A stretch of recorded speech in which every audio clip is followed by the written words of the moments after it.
Let me ask you something honest.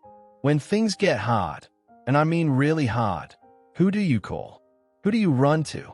Who do you wait on to fix it? Because here's something that took a lot of people years to learn, and I want to save you that time today. Nobody is coming to rescue you. Not your friends, not your family, not the right opportunity, the right relationship, or the right moment. And that's not a dark thing.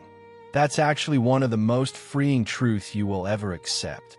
Because the moment you stop waiting for rescue is the moment you start building something unshakable inside yourself. Today we're talking about 10 things you need to learn to do on your own. Not because life is supposed to be lonely, but because the strongest, most grounded version of you can only be built in the moments when you choose to face things yourself. Let's get into it. Number 1. Learn to be alone without feeling lonely. Most people are terrified of silence. The moment things get quiet, they grab their phone. They turn on music. They open a video, scroll through social media, text someone, anything to avoid sitting still with themselves. And I want you to think about why that is.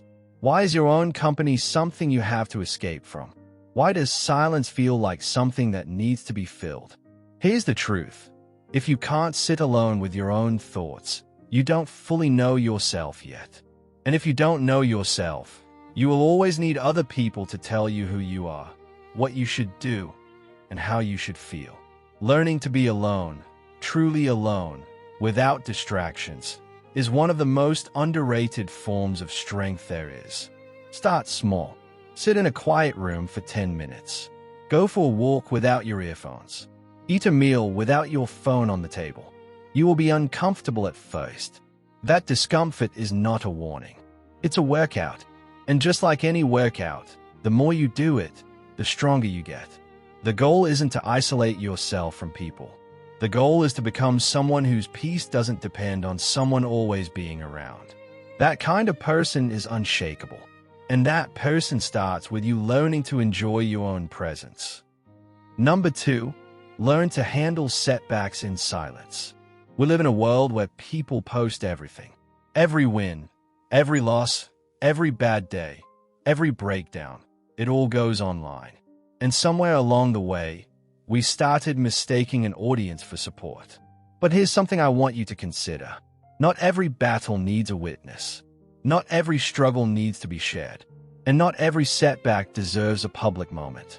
There is something that happens when you handle your pain privately. When you sit with it, process it, fight through it, and come out the other side without needing anyone to clap for you or comment on it. You build a kind of confidence that performance never can. Real character is built in private. The moments nobody sees. The nights you kept going even when you felt like stopping. The mornings you got up and tried again even when everything in you wanted to stay down. That's not bitterness. That's not keeping everything bottled up. It's learning the difference between processing your pain and performing it. Talk to people you trust. Journal. Pray. Go to therapy if you need to. But stop announcing every setback like it's a press release. Some of your most powerful growth will happen in rooms nobody else ever enters. Handle it. Heal it. Then come back stronger. Let the results speak. Number 3. Learn to go places by yourself. When is the last time you did something completely alone? Not because you had to, but because you chose to. Went to a restaurant by yourself. Saw a movie alone. Took a trip. Walked through a new part of your city. Sat in a coffee shop with just your thoughts and your drink. For a lot of people, the answer is never. Or they've done it and spent the whole time feeling self-conscious, convinced that everyone around them was staring, judging, wondering why they were alone. Here's what I want to tell you. Nobody is as focused on you as you think they are. Everyone is too busy living inside their own heads. But more importantly, going places alone is a form of training. It teaches you that your enjoyment of life does not have to be conditional on other people's schedules, moods, or availability. You don't need a co-signer to experience your own life. Start somewhere simple. A solo lunch, a solo walk in the park, a solo cinema trip, and pay attention to what happens. You start to notice things differently. You start to listen to your own thoughts. You reconnect with what you actually enjoy, not what you enjoy performing for others. Independence isn't loneliness. Independence is freedom, and it starts with small, intentional steps you take by yourself. Number 4, learn to make choices without guarantees. Here is one of the most paralyzing traps in the world. Waiting until you're certain before you move. Waiting until the timing is perfect. Waiting until you have all the information. Waiting until the risk feels small enough. Waiting until someone tells you it's going to be okay. And while you're waiting, life is moving. Opportunities are shifting. Time is passing. And the version of yourself you could have become is staying exactly the same. Here's the uncomfortable truth. Certainty is a luxury that almost nobody gets before they make the important decisions. The people who built the lives you admire did not have a guarantee. They had a direction and enough courage to take a step. You make the decision and then you figure it out. That's how it actually works. This doesn't mean being reckless. It means understanding that hesitation has a cost too. Staying stuck feels safe, but it's its own kind of risk. The risk of arriving at the end of your life wondering what would have happened if you had just tried. Make the choice. Adjust as you go. Learn from what happens. That is how a real life is built. One imperfect, uncertain, courageous decision at a time. Number 5, learn to walk away from relationships that are costing you. This one is hard. I want to acknowledge that upfront, because we're talking about people. Real people that you may have known for years. People you love. People who were once important to you.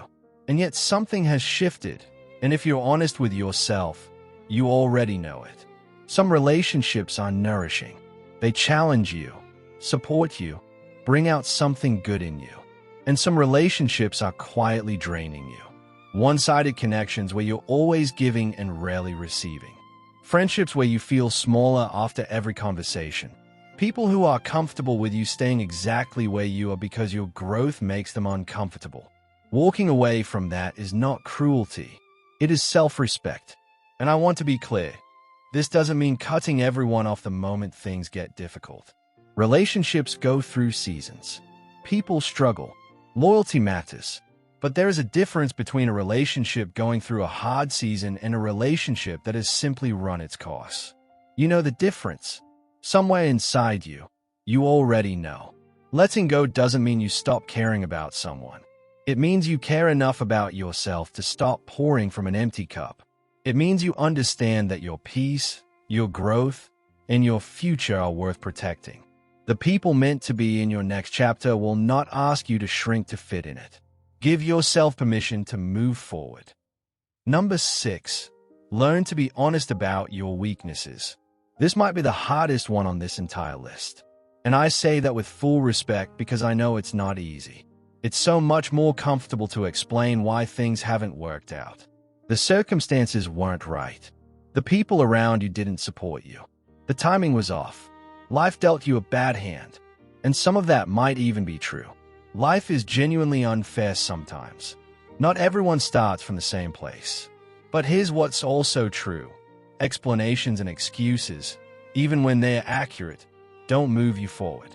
At some point, you have to stop narrating what happened to you and start taking ownership of what you're going to do about it. What habits are holding you back? What patterns do you keep repeating? What are you avoiding that you know you need to face? What are you blaming on the outside world that actually lives inside you? These are uncomfortable questions, but they are the questions that change everything. Because when you stop pointing outward and start looking inward, honestly, without judgment, that is when you actually gain the power to change. You cannot fix what you refuse to acknowledge. Honesty about your weaknesses is not weakness. It is the beginning of real strength. Number 7, learn to begin again after everything falls apart. Some of you listening to this right now are in the middle of a starting over. Maybe a relationship ended. Maybe a business failed. Maybe you lost something you built for years. Maybe the version of your life you imagined simply didn't happen the way you thought it would. And starting over, truly starting over, is one of the most terrifying things a person can face. because it doesn't just feel like a new beginning. It feels like loss, like grief, like standing in a field where something used to be and not quite knowing what to do next. I want to tell you something, and I need you to really hear it. The fact that you're still here means you have already survived something that could have finished you. And that is not nothing. That is actually everything. Starting over is not failure.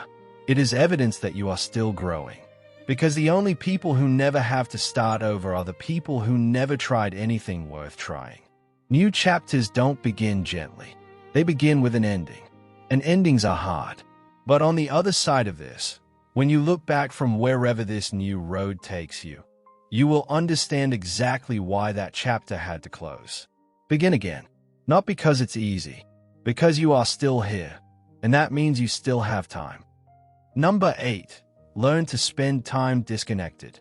Your phone is not your enemy, but the relationship most people have with it might be. Think about the last time you sat in complete quiet. No music, no podcast, no scrolling, no notifications, for more than 10 minutes. For a lot of people, that hasn't happened in months, maybe longer. And the problem isn't just distraction. The deeper problem is this: we have started to measure our worth by digital feedback, by likes, views, replies, and reactions. And when that feedback slows down, when nobody's watching, when the notifications stop, something inside us starts to panic. That is not a small thing. That is a quiet crisis in how we understand our own value. Your worth is not a number on a screen. Your peace is not something that requires an audience. Your thoughts, the ones that come up when everything goes quiet, those thoughts are some of the most important things about you. But you'll never hear them if you never give them space. Disconnect. Not forever, not dramatically, just regularly, intentionally. Put the phone down. Step outside. Sit with yourself. The world will still be there when you come back.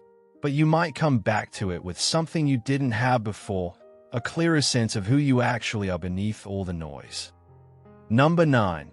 Learn to accept that not everyone will like you. This is one that sounds simple until you actually try to live it. Because most of us, if we're honest, spend an extraordinary amount of energy managing how other people see us. Adjusting what we say, softening our opinions, editing ourselves down until we're something easier for everyone else to digest. And it's exhausting. And it doesn't even work. Because here's the thing about approval. It is not something you can earn permanently. The moment you become who someone wants you to be, someone else will want something different. You cannot win a game that has no finish line. Not everyone is going to like you.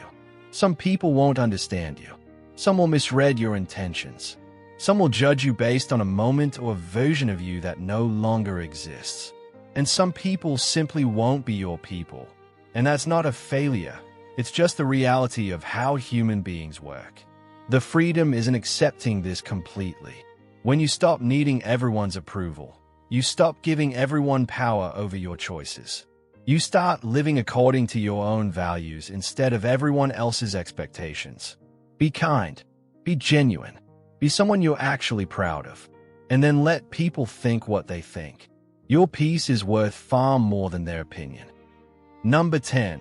Learn to take full responsibility for your future. We've come to the last one, and in many ways, this is the one that holds all the others together. Your past is real. The mistakes you've made are real. The opportunities you missed, the time you lost, the choices that cost you, all of that is real. And I'm not going to stand here and tell you none of it matters. But here's what matters more. What you decide to do from this moment forward. Because your past explains where you are. It does not determine where you're going. You are not the sum of everything that went wrong. You are the result of everything you decide to do next. Taking responsibility for your future means stopping the conversation about what should have happened and starting the one about what you're going to do. It means choosing today, not someday, to become the person your future needs you to be. Nobody is coming to hand you the life you want. Not a mentor, not a lucky break, not a changed circumstance. It starts with a decision, a quiet, personal, deeply serious decision to stop waiting and start building. You are not behind. You are not too late. You are exactly where you need to be to choose something different. So choose. 10 things, 10 choices, 10 ways to become someone who doesn't need the world to be easy in order to keep moving forward. This is what self-reliance actually looks like. Not toughness for its own sake, not shutting people out, not pretending you don't need anything. It's building the kind of inner foundation that holds you steady when everything outside of you is shaking. The strongest people you'll ever meet are not the ones who never struggled. They're the ones who struggled, faced it honestly, and kept going anyway. That can be you. Subscribe to Anchor of Wisdom if this spoke to something in you today. And drop in the comments, which of these 10 hit closest to home? I read every single one. See you in the next one.